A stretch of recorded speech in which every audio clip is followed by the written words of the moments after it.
बिस्मिल्लाहिर्रहमानिर्रहीम अस्सलाम वालेकुम। कैसे हैं डियर स्टूडेंट्स। अब हम एक्सरसाइज 10.2 का क्वेश्चन नंबर 3 प्रूफ करेंगे। इस क्वेश्चन का छोटा सा प्रूफ है। तो सबसे पहले हम क्वेश्चन पढ़ लेते हैं कि क्या लिखा हुआ है। लिखा है इफ बोथ पेयर्स, बोथ का मतलब होता है यानी दो दो पेयर्स होंगे, कि दो पेयर्स किसके, opposite sides of a quadrilateral, यानी दो पेयर हैं अपोजिट साइड्स के, किसकी अपोजिट साइड्स के, क्वाड्रिलेटरल के। तो सबसे पहले मैं क्वाड्रिलेटरल यहाँ पर एक बना देता हूँ। ये क्वाड्रिलेटरल हमने ले लिया ए बी सी डी। तो कह रहा है कि ये जो दोनों पेयर होंगे अपोजिट साइड्स क्वाड्रिलेटरल के आर कॉन्ग्रुएंट बराबर होंगे। तो क्वाड्रिलेटरल की अपोजिट साइड्स के जो पेयर्स हैं मैंने उनको कॉन्ग्रुएंट ले लिया, एक एक टिक मार्क के साथ ए बी और सी डी कॉन्ग्रुएंट ले लिए, दो दो टिक मार्क के साथ डी ए और बी सी कॉन्ग्रुएंट ले लिए। अच्छा, इन वर्ड्स पे आपने ज़रा ध्यान रखना है कि जब पेयर्स की बात होती है और साइड्स की बात होती है, असल में चार साइड्स होती हैं क्वाड्रिलेटरल में, ये तो आपको पता ही है, ये चार साइड से मिलकर बना है। लेकिन जब भी वर्ड चार अपोजिट साइड होगा यानी अपोजिट वर्ड साथ में आएगा, तो आपने फिर ए बी को और सी डी को, ये दोनों मिलकर अपोजिट साइड्स हैं, तो ये कहलाएंगी दो अपोजिट साइड्स। इसी तरह से डी ए और बी सी ये दो अपोजिट साइड्स हैं। तो टोटल चार अपोजिट साइड अगर मैं कहता हूँ, यानी वर्ड अपोजिट भी चार के साथ इस्तेमाल करता हूँ, तो इसका मतलब ए बी और सी डी को एक साथ देखना है, डी ए और बी सी को एक साथ देखना है, तो अपोजिट साइड्स को देखना है चारों को। इसी तरह से इन चारों को, चार अपोजिट साइड के अलावा मैं दो पेयर भी कह सकता हूँ। ठीक है, एक पेयर ए बी और सी डी हो गया, पेयर आपको पता है कि दो मिलाकर होते हैं, तो ये अपोजिट साइड का पेयर हो गया। इसी तरह से डी ए और बी सी दूसरा अपोजिट साइड का पेयर है। तो गिवन में हमें दे रहा है कि जो दोनों पेयर्स हैं क्वाड्रिलेटरल की अपोजिट साइड के, वो कॉन्ग्रुएंट होंगे, बराबर होंगे। ये हम गिवन में लिख लेते हैं अपनी हेडिंग में। In quadrilateral A B C D, A B और सी डी कॉन्ग्रुएंट है, ये रहा ए बी और ये रहा सी डी, ये कॉन्ग्रुएंट है गिवन के एतबार से हमें दिया है इसने। बी सी और डी ए कॉन्ग्रुएंट है, ये रहा डी ए और ये रहा बी सी, ये दोनों भी कॉन्ग्रुएंट है, ये हमें इसने गिवन में दे दिया है। और प्रूव हमें ये करना है कि A B C D parallelogram होगा, यानी ऐसा क्वाड्रिलेटरल जिसमें चारों अपोजिट साइड्स कॉन्ग्रुएंट होंगी, तो वो पैरेललोग्राम होगा। ये हमने प्रूफ करना है। इससे पहले एक चीज की तरफ मैं आपका ध्यान दिलाना चाहता हूँ। देखें, इसी एक्सरसाइज का क्वेश्चन 1 था, जिसमें अपोजिट साइड्स के बजाय अपोजिट एंगल कॉन्ग्रुएंट दिए हुए थे। मैं एंगल बना देता हूँ। इसी तरह से जो क्वेश्चन नंबर 2 था इसी एक्सरसाइज का, उसमें क्वाड्रिलेटरल के डायगोनल्स बाइसेक्ट कर रहे थे, यानी कि डायगोनल्स बराबर थे, ये हमें दिया हुआ था। और इधर क्वाड्रिलेटरल के अपोजिट साइड्स बराबर हैं, यानी गिवन में ये चीज़ें हमें दी हुई हैं क्वेश्चन नंबर 1 2 3 में, ये गिवन में दिया हुआ है। और साबित क्या करना है, पैरेललोग्राम साबित करना है, ये प्रूफ करना है हमने।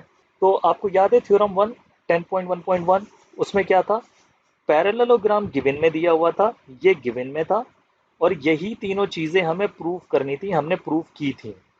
तो आपको इससे कुछ समझ आ रहा है कि इन तीनों क्वेश्चन के अंदर जो थ्योरम 10.1.1 हमने प्रूफ किया था, यहाँ पे उनका कन्वर्स प्रूफ करवाया है इसने, कि उल्टा भी हमेशा ट्रू होता ही होता है।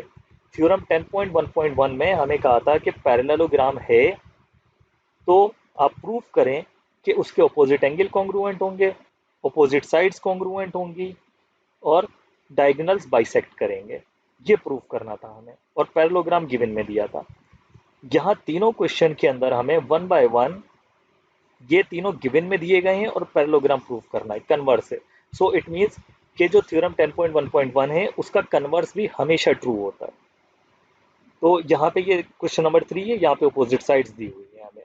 तो इस थ्योरम को प्रूफ करने के लिए हम सबसे पहले ये सोचेंगे कि जो चीज़ हमें गिवन में दी गई है कि अपोजिट साइड्स कॉन्ग्रुएंट है, एक एक टिक मार्क के साथ ए बी और सी डी मैंने कॉन्ग्रुएंट ले ली, दो दो टिक मार्क के साथ डी ए और बी सी कॉन्ग्रुएंट ले ली।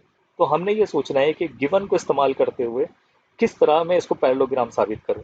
तो मैं थ्योरम 10.1.2 का इस्तेमाल करूंगा, जो पिछला थ्योरम था उसमें यह था कि कोई सी भी अपोजिट साइड अगर कॉन्ग्रुएंट हो और पैरेलल भी हो, ये दोनों प्रॉपर्टीज हो अपोजिट साइड में, तो वो पैरेललोग्राम होता है। तो देखिए, कॉन्ग्रुएंट तो है गिवन के एतबार से, बस पैरेलल साबित करना बाकी है। तो A B C D parallel साबित कर दें या D A B C parallel साबित कर दें। मैं जो प्रूफ करूंगा ए बी और सी डी करूंगा, सेम डायग्राम से ही डी ए और बी सी भी पैरेलल साबित हो जाएगा। इसके लिए हम एक छोटी सी कंस्ट्रक्शन करेंगे। ये मैंने डायगोनल बना दिया बी डी यहाँ पर, अब इस डायगोनल के अलोंग दो ट्राइंगल मुझे नजर आ रहे हैं, एक ये ट्राइंगल है ए बी डी, दूसरा ये ट्राइंगल है सी डी बी। कॉरस्पॉन्डेंस ऐसी बनेगी, एक टिक मार्क से डायगोनल की तरफ जा रहा हूं मैं, तो यहाँ भी एक टिक मार्क से डायगोनल की तरफ जाना पड़ेगा। तो इधर बन रही है ए बी डी और इधर बनेगी सी डी बी। क्यों मैंने दो ट्राइंगल लिए अलोंग द डायगोनल? इससे पहले ही आपने ये बात सोचनी होती है, क्योंकि दोनों ट्राइंगल बराबर आ जाएंगे। कैसे बराबर आ जाएंगे? देखें, एक साइड बराबर है दोनों ट्राइंगल में, दूसरी साइड भी बराबर है गिवन के एतबार से, और ये जो तीसरी साइड है ये कॉमन है, तो साइड साइड साइड। यूनिट 9 का जो तीसरा थ्योरम है वो इस्तेमाल करेंगे हम यहाँ पर। तो पहले से हमें ये दिख रहा था, तो इसलिए हम दोनों ट्राइंगल की कॉरस्पॉन्डेंस ले रहे हैं। इससे हमें फ़ायदा क्या होगा? हमने एक एंगल बराबर लेना है और उसी एंगल को हम converse alternate interior angle theorem के तौर पर इस्तेमाल करेंगे, तो साइड्स पैरेलल आ जाएंगी। तो देखते हैं कैसे। ट्राइंगल ए बी डी और ट्राइंगल सी डी बी जो हाईलाइटेड है, इन दोनों को कॉरस्पॉन्डेंस में मैंने ले लिया है। ए बी और सी डी बराबर है, ए बी और सी डी गिवन के एतबार से बराबर है, हमने रीजन में लिख लिया। बी डी बराबर है डी बी के, इस ट्राइंगल में ये बी डी बनेगा, दूसरे ट्राइंगल में यही सेम साइड डी बी बनेगी। तो हर सेगमेंट की लंबाई अपने बराबर होती ही होती है, तो ये कॉमन है, रिफ्लेक्सिव प्रॉपर्टी। डी ए बराबर है बी सी के, डी ए और बी सी भी कॉन्ग्रुएंट है गिवन के एतबार से, ये भी हमने रीजन में लिख लिया। साइड साइड साइड, दोनों ट्राइंगल में तीनों साइड्स बराबर हैं, तो दोनों ट्राइंगल ही बराबर हैं, रीजन में साइड साइड साइड लिख दिया। अब इससे हम ये एंगल और ये एंगल बराबर साबित करेंगे, बाकी चीज़ें हम छोड़ देंगे, उसकी हमें ज़रूरत नहीं है। तो एंगल 1 और एंगल 2 बराबर आ गए हैं, इनको मैंने प्रॉपर नाम दे दिया है, तो इसलिए यहाँ पे लिख दिया by C P C T, क्योंकि कॉन्ग्रुएंट ट्राइंगल के जो हमने यहाँ कॉन्ग्रुएंट ट्राइंगल किए थे, इनके कॉरस्पॉन्डिंग पार्ट्स हैं ये बराबर होंगे, बाकी लिखने की हमें ज़रूरत नहीं है। अब अगर आप ये देखें कि ये जो लाइन ए बी है और लाइन सी डी है, जो मैंने डायगोनल बनाया था बी डी, ये ट्रांसवर्सल है। अगर एंगल बराबर हैं, जो कि मैं यहाँ प्रूव कर चुका हूँ दोनों ट्राइंगल से, तो लाइंस क्या होंगी? ये पैरेलल होंगी। लाइंस पैरेलल हैं तो उनके सेगमेंट भी पैरेलल होंगे, यानी ए बी और सी डी पैरेलल होंगे। एंगल 1 एंगल 2 बराबर है, तो इससे हमने ये प्रूव कर दिया ए बी और सी डी पैरेलल है, converse alternate interior angle theorem. अब A B C D parallel भी आ गए, मैंने यहाँ पर लाइंस पे पैरेलल के निशान भी लगा दिए हैं और कॉन्ग्रुएंट के निशान गिवन के एतबार से आपको नजर आ रहे हैं। तो हमें ये वैसे ही नजर आ रहा है कि ए बी और सी डी गिवन के एतबार से बराबर थे, यहाँ हमने गिवन में लेकर ही चले थे इसको। तो दो अपोजिट साइड्स या एक पेयर अपोजिट साइड का पैरेलल भी है, कॉन्ग्रुएंट भी है, इस क्वाड्रिलेटरल में पैरेलल भी है, कॉन्ग्रुएंट भी है।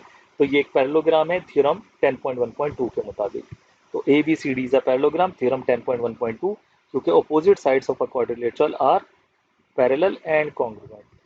तो इस तरह से ये आसानी से प्रूव हो जाता है कि अगर किसी भी क्वाड्रिलेटरल की चारों अपोजिट साइड्स बराबर होंगी तो असल में वो पैरेललोग्राम ही होगा। अब इसी सेम डायग्राम को अगर मैं ये दो एंगल के बजाय ये वाले दो एंगल ले लेता बराबर, यानी ये इसको मैं एंगल 1 और इसको एंगल 2 कह देता, तो तब ये लाइन और ये लाइन हम देखते और ये ट्रांसवर्सल के तौर पे काम करता बी डी, तो ये दोनों लाइंस पैरेलल आ जाती, तब भी ये कॉन्ग्रुएंट और पैरेलल आ जाते, तो ये पैरेललोग्राम साबित हो जाता। तो कैसे भी आप बना सकते हैं।